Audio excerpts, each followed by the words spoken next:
ஒருவேளை இந்த குழந்தை வந்து இப்போ ஃபாரின் டிராவல் பண்ண வேண்டியது வருது அப்படின்னா அவங்க என்னென்ன டாக்குமெண்ட்ஸ்லாம் மெயின்டைன் பண்ண வேண்டியது வரும் சார்? பொதுவாக பார்த்தீங்கன்னா இந்த கோர்ட் ஆர்டர் நம்ம கையில் வச்சுக்கிட்டோம்னா அவங்களுடைய பாஸ்போர்ட்டு மற்ற விசா அப்ளை பண்ணுறதுக்குலாம் அப்பாவுடைய பர்மிஷன் வேண்டான்ற அந்த இவங்க பர்மிஷன் மட்டும் இருந்தால் போதும்ன்ற அந்த டாக்குமெண்ட் இருந்தால் போதும்.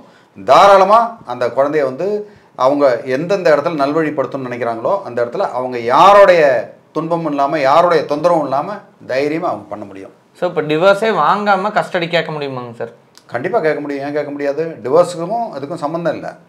அப்பாவுக்கும் அம்மாவுக்கும் பிடிக்கல, அம்மா கிட்ட இருந்தால் தான் குழந்தை நல்லபடியாக வளரும். அப்பா வந்து தான் தோன்றித்தனமாக இருக்கிறாரு, அப்பா வந்து சரியாக குழந்தைய பார்த்துக்க மாட்டார் அப்படின்னு நீங்கள் ப்ரூவ் பண்ணால் தாராளமாக அந்த குழந்தைக்கு வந்து அவங்க சோல் கஸ்டடி எடுத்துக்கிட்டு அவங்க அந்த குழந்தைய நல்லா பராமரித்து நல்லா செய்ய முடியும். அதுக்கு உண்டான நீதிமன்ற உத்தரவு வாங்க முடியும். மேலும் உங்களுக்கு இதில் பல விஷயங்கள், இது வந்து ஒரு பெரிய சப்ஜெக்ட். அதில் வந்து என்ன பிரச்சனை வந்தாலும் சரி நீங்கள் வந்து இன்னும் யோசிக்காதீங்க. அந்த குழந்தையோட நல்வாழ்வு தான் முக்கியம்.